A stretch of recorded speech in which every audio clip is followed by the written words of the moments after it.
Gender Equality, hosted by we are live at the Clinton Foundation office here in New York. We're going to be having some very interesting conversations. As a matter of introduction, I will share some data and I'd like you to think about those data and allow it to sink in, get into the meat of the conversation.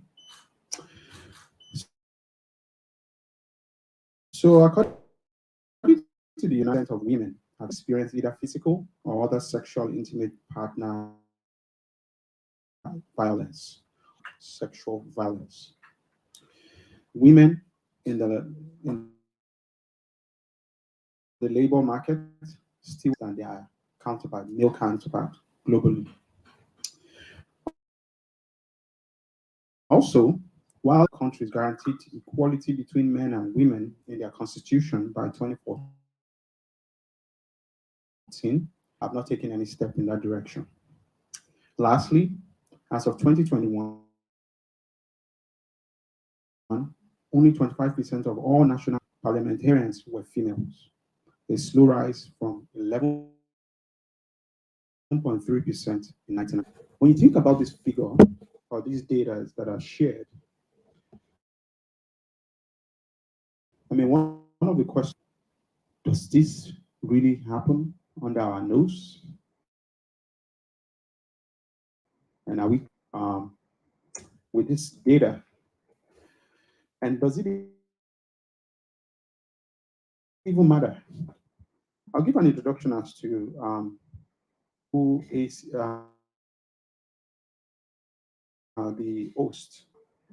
Now, HACEY Health Initiative is the name of the host of this.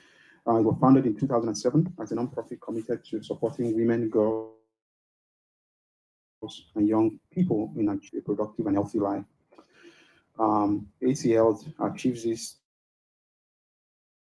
through innovation, capacity development, advocacy, research, and education approach. HACEY was established to provide sustainable solutions that limits women and girls' access to health and economic empowerment. On this note, we'll get started. I have with me today as guests the females, as usual. I'll start with the Executive Director of HACEY Health. Ladies and gentlemen, welcome, Rhoda Robinson.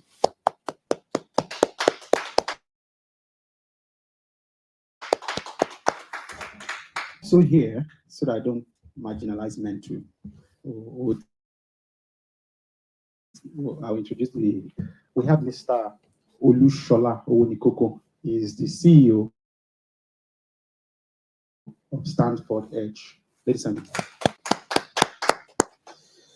And last but not the least, we have Lillian Nakigozi. She's the founder and CEO of Women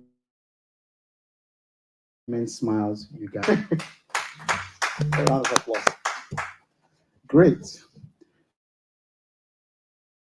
So I'll have our speakers go ahead and make an introduction of who they are, how they are helping to ensure leadership. Rhoda, you please kindly share with us what initiative is making this happen.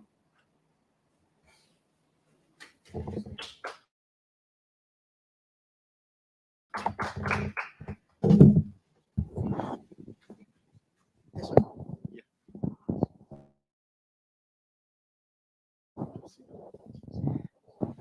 Sorry. Thank you so much. It's a pleasure to be here and speak on this issue. As my colleague knowledge and long-term career, as already said. HACEY is a development organization who has, over the last with different partners, ranging from private organizations to government institutions, individual non-profits as well, to ensure that the most underserved populations, mostly women and girls, do not fall within the cracks of development in society. And one of the major things that prevents this from the gender equality, basically. And our work range healthcare regarding access to education, economic empowerment, human rights, and right to life, right to live, basically to their full potential. And some of our work um, focuses on maternal health and the rights women have to accessing basic, affordable maternal health care. Working with state government, we reduce our maternal mortality ratio, infusing digital technology communities who are mostly underserved due to various factors, access, behavioral, that prevents them from accessing maternal health care. They're able to get this and to prevent maternal and child mortality. When we talk about gender-based violence, for instance, traditional harmful traditional practices, HACEY's work focuses on that. One, we prevent the occurrence of gender-based violence, domestic violence, and also working on issues of harmful traditional female genital mutilation, which affects more than 20 million people around the world, and Nigeria accounting for up to 10% of female genital mutilation we have globally. So our work focuses on working with where these issues are predominant, working at community level, working with religious leaders, community leaders to the abandonment of this practice and also push for the effective implemented policies that protect women and girls from female genital mutilation. So far, we've been able to 5,000 women and girls directly, and 14 and 8,000 men, women, leaders, traditional rulers to support the abandonment mutilation. And our work does not stop there. Our work does not just focus on community important aspect of change, but it also looks at policy. It also looks at shift. We can have a shift in how people perceive and on women and girls in society, because this is the root of gender equality that women and girls have and their roles in society. So our work covers this entire, also looking at the empowerment of women, the education of women and girls, and their ability to use available resources is also a key component of our work. Empowerment, financial education, and understanding how to the resources, both financial and otherwise, that are available in our society. For summary of what HACEY does, and when we look at all this in relation to gender equality, for society to achieve sustainable development, as we all know. We've been saying this like meetings and years and discussions. Gender equality is a must-have. It runs through have, and until we are able to understand the barriers to it, the key focuses, propellers basically, or proponents of gender inequality, will move across that barrier to ensure that we have that movement. Thank you, Rhoda. She said a summary. I don't think that was a summary. I think that was very elaborate. Well, thank you very much. We are so generous with a lot of information. Thank you. And it actually speaks volume of what HACEY does. And CGI as the Clinton Global Initiative, and someone opined that 150 years to achieve, the goal of gender equality. I said, wow, that's quite a, But if we have more organizations like ACL doing, similar work and achieving, the same, if not more, this success, we will get there faster. So there's a gentleman in the room. He and promotes gender equality through his organization.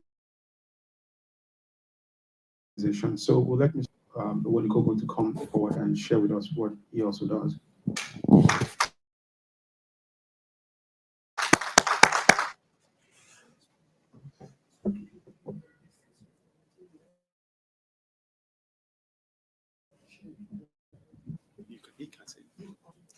All right. Thank you so much for having me. Helps for putting this together and for inviting me to contribute to this conversation. That is one of the most important topics of our time. Just a few days ago, I was reading about the development world is to the new Prime Minister of the UK, and top of that, is in promoting gender equity. And that's because while some countries might appear to be, other countries are still far behind. And unfortunately, the global goal, whatever we do, we'll not be able to achieve it until we are able to achieve, some measure of growth. Global gender. I represent Project Enable Africa, which basically work to promote the rights,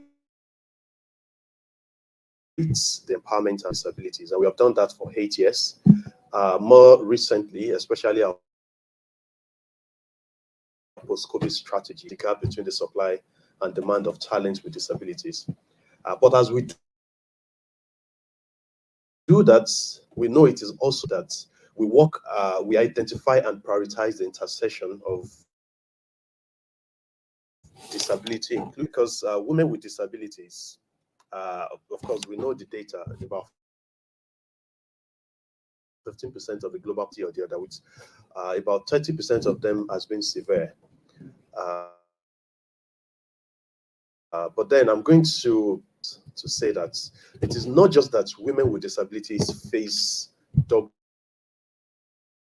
the basis of their disabilities and on the basis of their gender. It is 15% of our population who are living with disability. There is another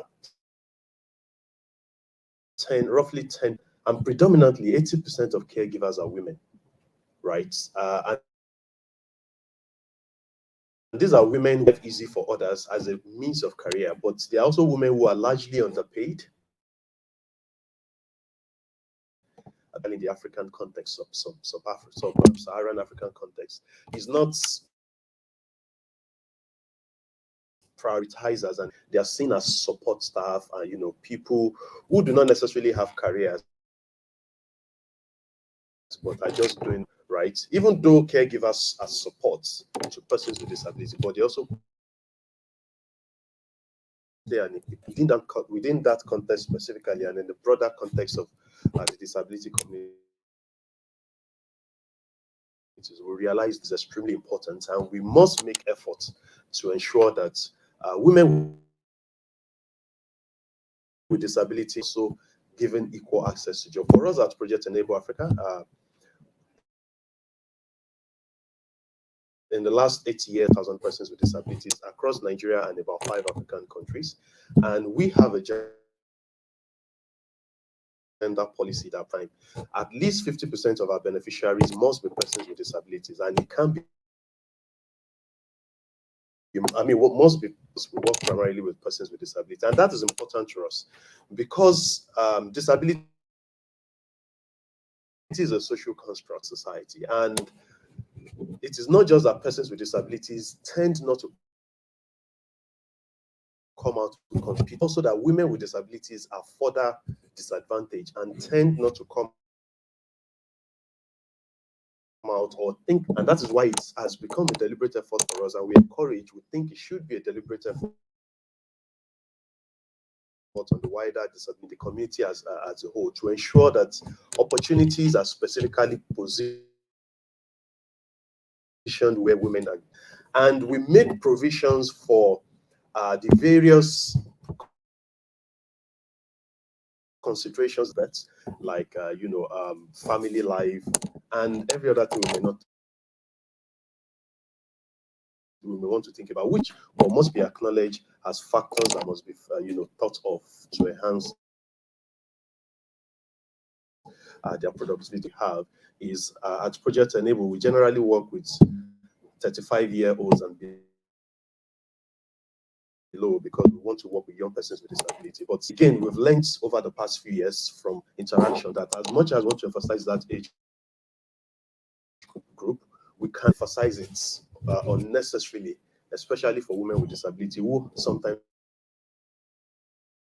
have to take time off work and give birth and have all of those. So these are important conversations I think we're here to have today. When we talk, I think it starts with understanding that we have to make deliberate effort, put policies together, policies transforms to processes and practices and programs. Do not just end up on the pages of books but transform to actions that actually promote gender equity. I think I'll stop there for now so that I don't overstretch my time. I'm sure we'll still have a lot to say as we go on in this session. Thank you so much.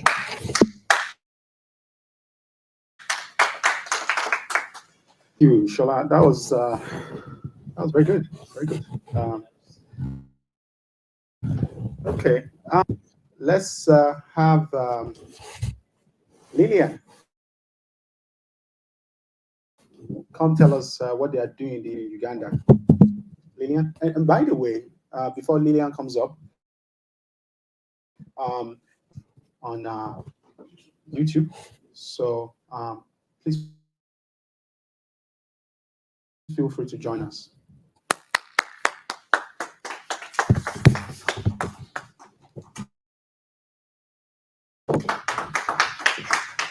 Thank you so much for having me here and for this good opportunity, Gozi. And I'm from Uganda. I'm a social entrepreneur, and currently I'm the founder, Women's Mouse Uganda. This is an interesting topic, gender equality topic, whenever we discuss it. And in my work, happens that in most communities in Africa, women and girls have very little and to learn compared to men and boys. And this poses a very farmers for girls to actually be able to grow crops to feed their family. And what happens in the end, it results into extending the poverty circle to their children. Terrible situation. And through my organization, Women Smiles Uganda, what intersection of agricultural sustainability and women's empowerment, where we engage women in communities. These are the urban slums of Uganda and other informal settlements. We engage them with vertical farming skills, urban farming skills, and through our trainings, they are actually able to grow crops, to sustain themselves, to be able to feed their families, and improve their livelihoods. And other than that, we looking at raising incomes for women, but we don't just stop at that. Works that allow women to share skills, that allow women to gain more confidence, so that for themselves to become financially independent. And through my organization, we have workshops in different communities where we train women different entrepreneurial skills. We address the gender, also help them to be trained on how best they can actually feed their families on nutritious foods. So basically, briefly, that's what we do back at home. And we have people indirectly and directly. And with women, we have supported 6,000. I'm happy to say that majority of these women have actually engaged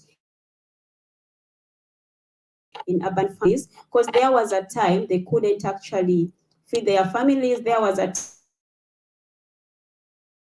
time they had lost any source of income. But through our practices, through them engaging in vertical farming and urban farming, actually feed their families on nutritious foods, and they are able to sell the surplus of the agricultural produce. Thank you.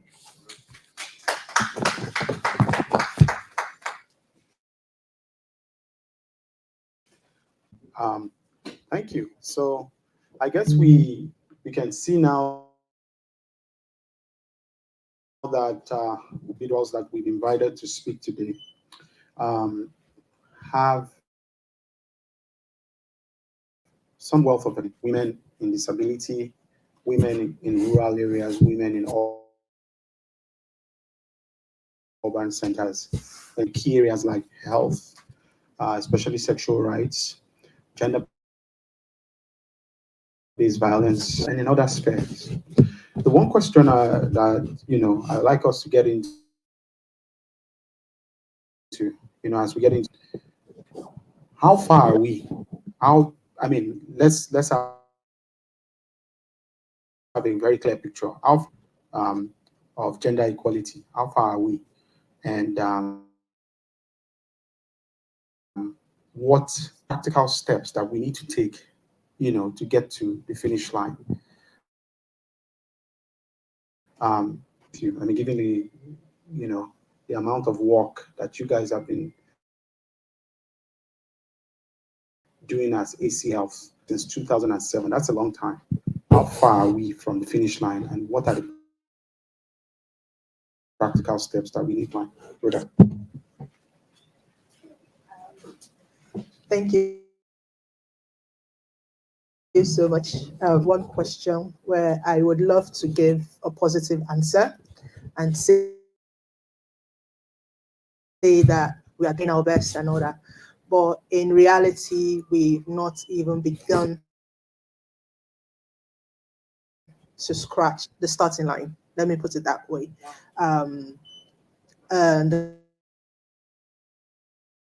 global keepers share that we might not be looking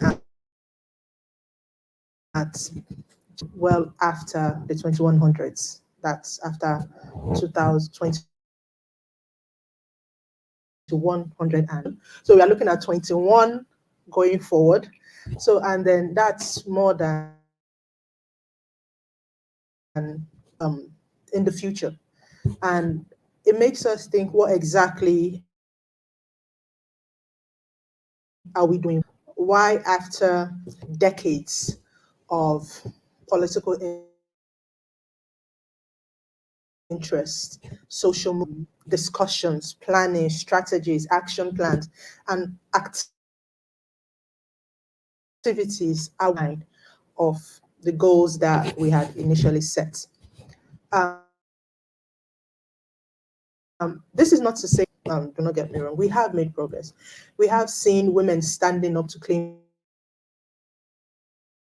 your rights. We are that make it virtually impossible for you not to see or hear a woman's heart, what women are going through. We've seen these movements, and we encourage more and more of this kinds of, because that's one of the key ways we can reach our goals of gender equality. However, in the full spectrum of it, where we should not only look at it in the aspects of not being able to access resources, but we should look at access resources. What power do they have to make decisions based on those resources? Initiatives have gone into women empowerment, women's agency, women and girls agency, and their education. However, on women having power to make that decision, to surmount those barriers. When we look at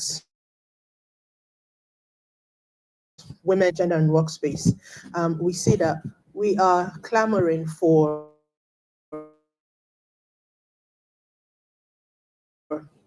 at the table, breaking the glass ceiling and things like this. And while we are looking at, we should also realize that society in itself,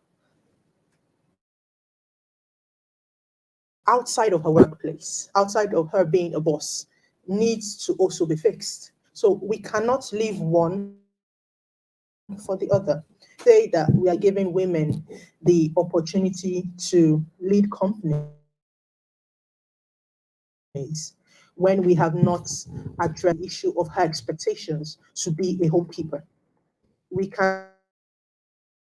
cannot say that the opportunity to work in male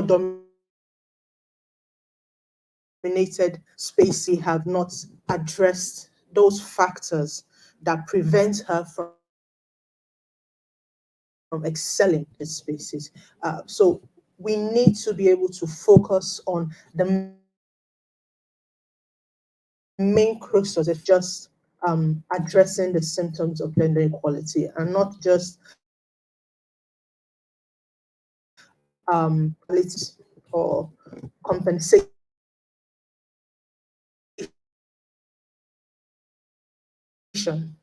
to wait a bit more money. You can stand at the podium for 5 more minutes than what you're. No, we need to create a society where the opinions and value and power of women is for herself without having to sacrifice something else. And that is the true definition of gender equality, to be appreciated for you, who you are, without thinking about how this would affect other aspects of your life. Then it is easier for women to step up to the plate, the goals that they set for themselves. Thank you. Thank you. Thank you.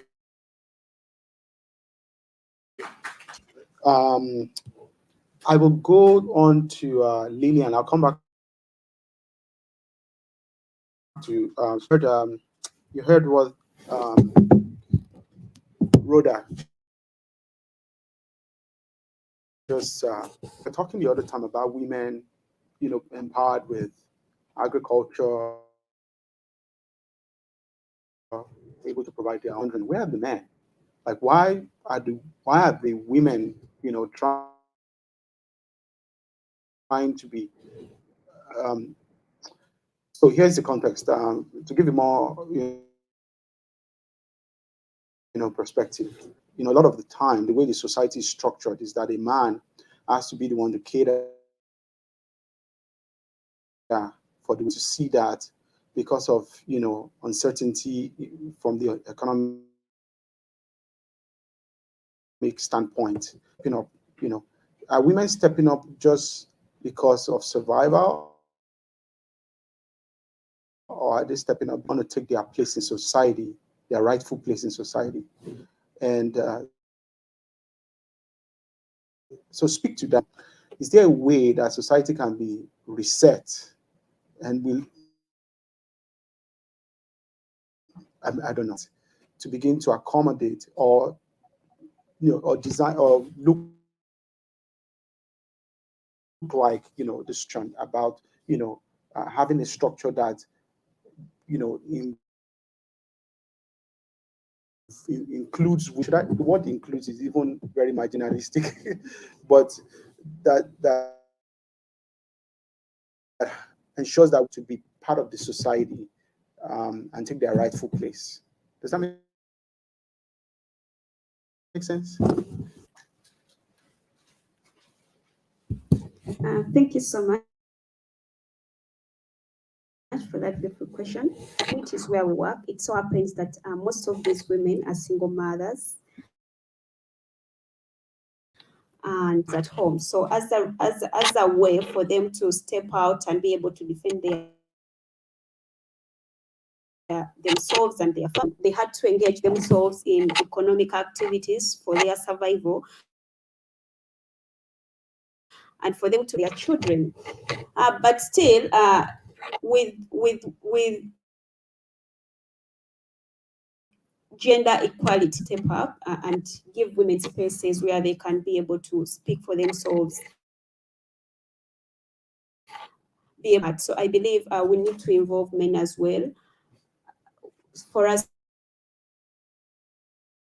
to achieve this. Secondly, with women engaging in different economic activities, yes, it can bring about their voices being heard on different platforms. But however, to gain that confidence, because them engaging in different economic activities, for example, with MySpace in different activities, they are able to feed their families. But you find that sometimes these women they shy away, maybe standing before the audience, them presenting themselves out. They need to find ways of how we can empower these women to gain more confidence in themselves, to be out there in different spaces where actually men also stand out. Thank you. Thank you, Lillian. So I'll come to you, Shola.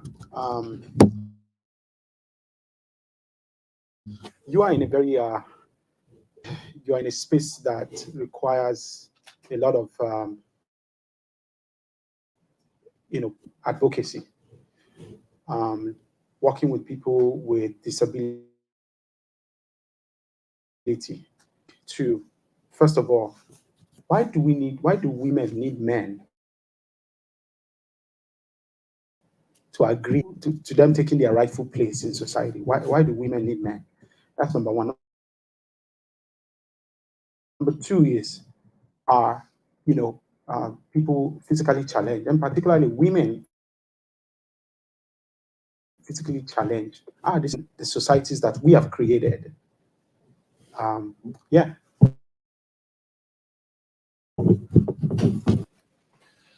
All right, thank you for that beautiful those questions. I think they're like two building on what Rhoda and Lillian have said, and I'll summarize the things I want to say in 2 points. Is we must acknowledge that there is an existing structure that is not pro-gender, and that is why we now talk about women coming out, right? Yeah, so that's why that gender equality should not be a matter of survival for women. It should be a matter of However, for many communities, it is still at the level of survival. Like Lillian mentioned, for many of the communities, they have needs. They have to take care of their children. They have to, but if as a community, we are in terms of leadership for gender equity, then we are still working below the standard. That is not the expectation. Speaking on the backdrop of seeing everybody first as human, equally to development, to you know, look at well, reports from the COVID situation, the COVID pandemic said better than countries led by men during the COVID, and in terms of this, understand that we have largely, as a global community, underutilized the capacity of women, years of gender inequality, right? So again, gender equality at the level of survival for women, that is underutilizing the capacity that women have. It should get where the average human has the equal opportunity to contribute to development. And frankly speaking, we should have just leaders. We should have just CEOs, not female CEOs. The challenge is the fact that we must acknowledge that, especially in the African country, context, there's a strong which is a system that positions men as being ahead, dignity and rights, and all of these are backed up by various religious and cultural beliefs to address. Those are the things. And when we talk about leadership in this situation, we're talking about strategies, resources, and strategies to achieve the goal that we want, right? I was listening to the former, I think Liberia's president, Just Ford Foundation last week, and she mentioned that look at healthcare, especially within our country context, and we have to also check the data on a global scale. Do we not have more women? When you get to frontline workers and all, how many percentage of those are women? And when we come to custodians of family values in so many situations, in fact, when we look at many breadwinners and family pushing for women, so if we want to relegate the duty of women to just what we think is as a global community, and that's the point there. And I think my key point here, and also true for especially for women with disability who are still largely trying to survive, and why that is fine and okay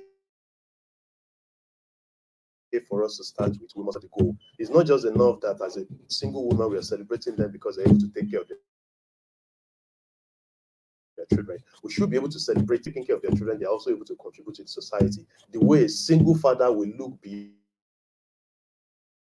just taking care of their children, to also wanting to be leaders of their community. And that is because the system we have created permits that. So as persons with disabilities, of course, in so many African contexts, we are still dealing with disability acceptance, intersection with disability, and that's still putting us way far behind. And that's why the work we have an inclusive political framework. In Nigeria, for example, a bill was signed as a legal framework for disability rights, right? But again, my advocacy that ends up as policy. These policies must translate to practice, to processes, to influence our lives, and particularly the decisions that each of us make every day. Because at the end of the day, that's from our attitude, from how we think about them, and this influences how we approach them, plan for them, and that is the foundation of this conversation. Thank you. Thank you. Thank you so much.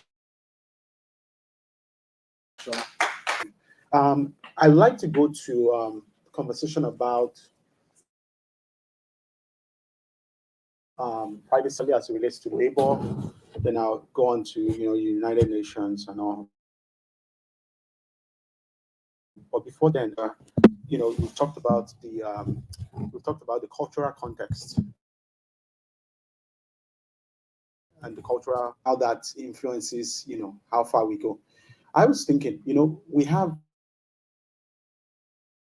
a gentleman in-house here, Sabo Kiana. Mohammed works, he's the CEO of Almajiri Child Initiative. And that, if you know the meaning, if you know the word Almajiri, northern part of Nigeria. In the northern part of Nigeria, as you all know, is very strong. Women are,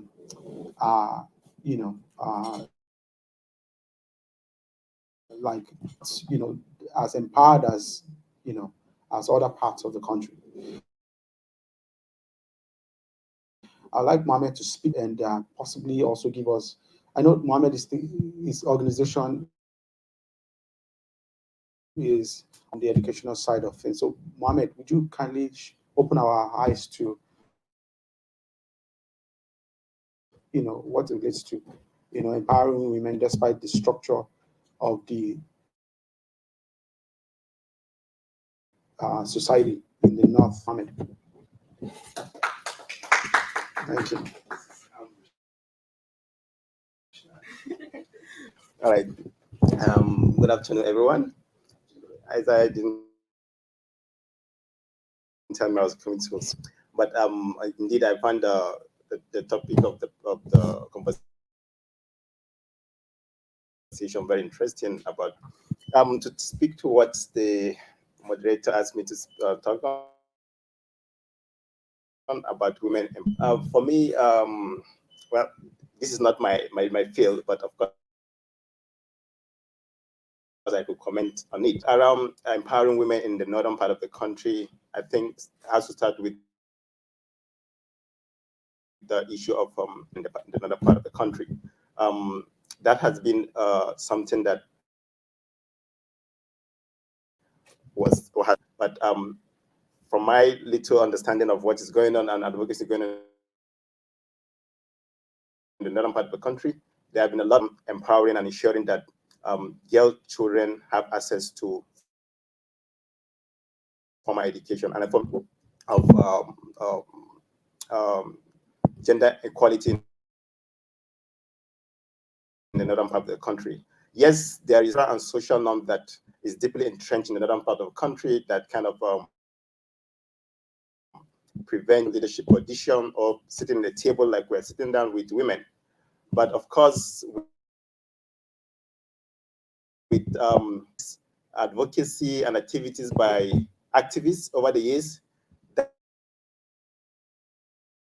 that is gradually, and with role models like the UN Deputy Secretary General, who is a Fulani woman country. She's serving as a role model for millions of girls in the northern part of the country. The women are given the opportunity to lead. They can lead effectively and become. I will also deliberately mention some government, like Governor. He's taking, very, very practical and deliberate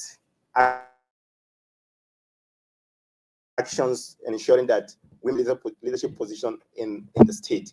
For me, that says a lot because to serve as role model to girls. The governor and many other state governors are also implementing either child protection laws in the state or making sure that girls have access to the issues that's affecting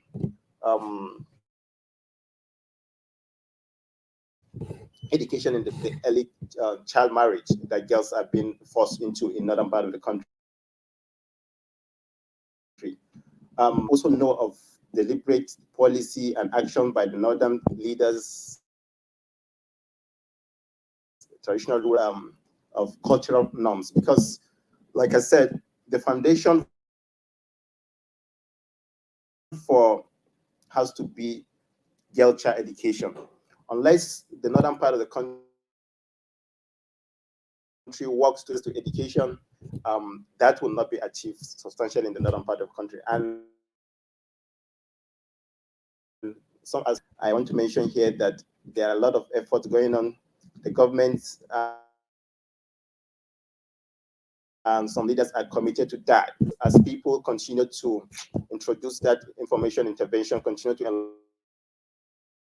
enlighten people's, I know there's religious perspective to that as well, but we have also religious leaders who are also champions. So to end my comment on this, is just to mention that the advocacy for gender equality is something,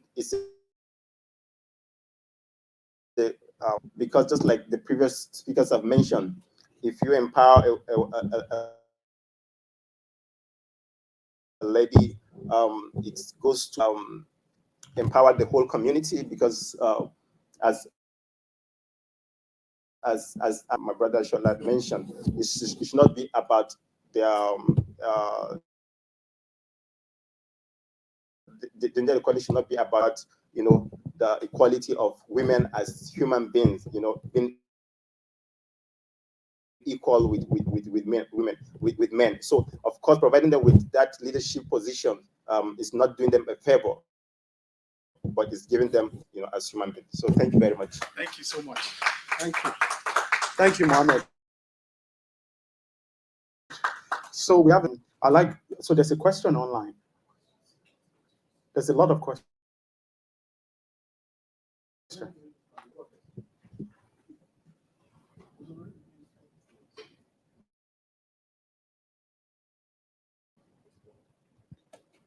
Okay, someone said, oh, should I take so? No,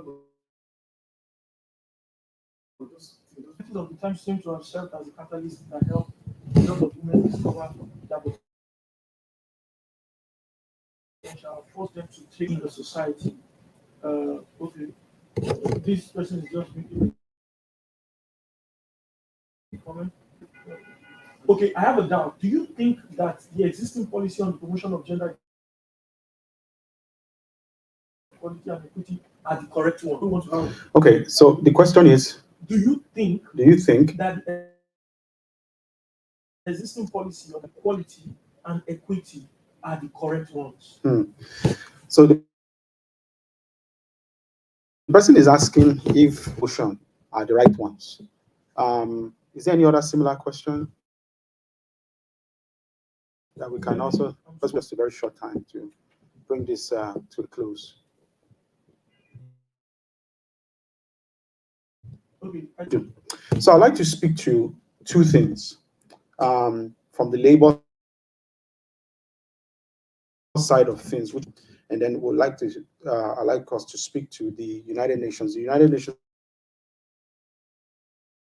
have been making a lot of CSW, which is done every year. That's all this. I would like to find out, how have the question the person asked. Rhoda, could you help us with that question? And then I'll go back to address the issue of private sector, and then we'll bring this to a close. Rhoda. Okay, so the question is, how have the policies here and if they are the right one? Yeah. Okay, so the concept of this policy is being run is, to me, is largely dependent on their implementation, willing the government is to apply to fit each unique unique environment. There are so many plans and strategies focused on gender. It's at the center of everything. It is basically ensuring that and men have equal rights and their rights. So that is like the center of everything. And if policies are not, that happens, you already know that it's going in the wrong direction. So you need to look at those policies and say, does this solve that problem? When you look at policies, protect to protecting the rights of women and girls from such as harmful traditional practice policies. Do they speaking to the problem? Are they ensuring that those girls and those who protected? And that's where you start looking at it from. So you can't really say, yes, policies are right, because the policies that may be right for this community, while it's being implemented in one way, that same policy or its implementation might be completely wrong and might not see any progress whatsoever in and about how those policies translate into practice that we need to start looking at, because we have so, and we can keep on creating more policies, but we need to start ensuring that our policies are being practiced. Thank you so much, Rhoda. So it's speaking to the flexibility of this. And I don't ever think that they are the wrong ones, right? And here's why. When people get room and they have conversations, the best idea comes from there. You know, good ideas are great, but implementation, and not just implementation, you know, also the context of that implementation is also key. So thank Onikoko Lushola, could you speak to, you know, from the labor perspective? And, you know, private sector, I can speak to Nigeria. I noticed that a lot of women are now MDs of almost all the banks in Nigeria. Is that it? Interestingly, that's a subject I've been looking for. But before speaking to the new wave of female CEOs, for most cases, anyways, let me come to that. So answering the first question is this scenario. One of the things a mentor once told me is there response to the policy question. There is health, there is growth. You cannot make things grow. You can only make them healthy. When they are healthy, then a natural consequence. I believe that our policies should focus on an healthy environment for women to prosper. And then I think when policies focus too much on getting leaders, females to leadership, not necessarily solving the problem. And an example of this policy will be creating policy that eliminates. We cannot continue to promote or allow the early marriage of girls and still come back to, you know, because by the time we force girls into early marriage, you have already done a lot of this. They have to recover from and deal with. And we're talking of psychological, you know, emotional, and otherwise issues. When you do not allow on an equal terms with boys, then you've given them double the work to do. How about we focus on policy to education, just as the male child? How about we focus on policies that promote allowing them or get into marriage at the right time that they so desire? Then it becomes a natural more actively in the society because they can design their own path, design their own life, and be the architect of their. This is for me is creating policies that address root causes rather than aiming for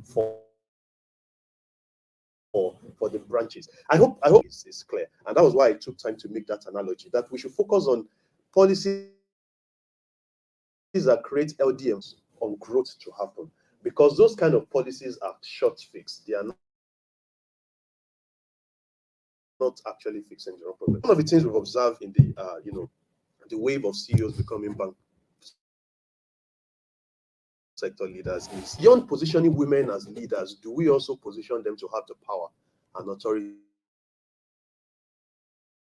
that accomplish that? That's to make statutory numbers and meet policies that we are trying to look good. So those are two different things, right? We have, of course, it is progress that we now have more women as head of banks, head of institutions. But the other thing that were in those positions have, do they have the authority that the men that were in those positions have? So sector perspective, and this is rounding up, is saying that position is good, focus on holistic empowerment that truly accords the power that others have. It's a power play standard. That is the main game. It's a game of power. Thank you.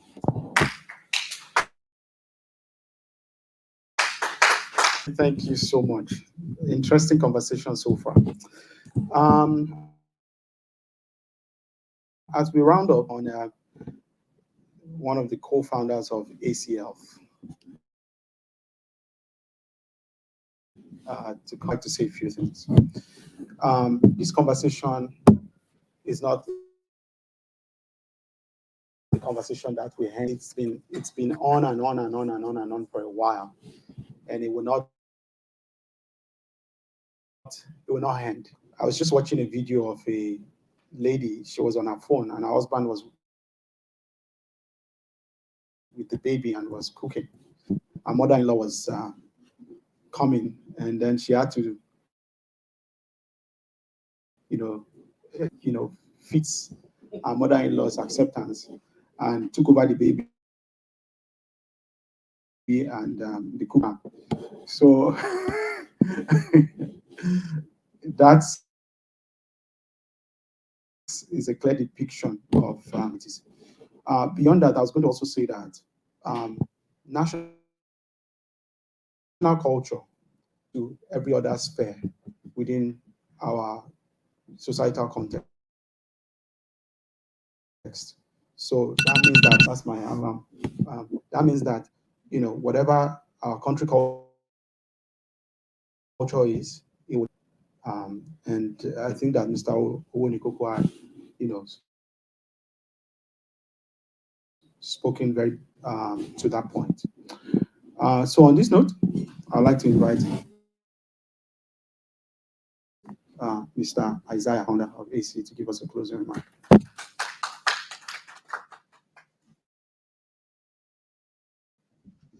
And to our very active online audience, we want to say a very big thank you. But on this, without the support of Access Bank PLC and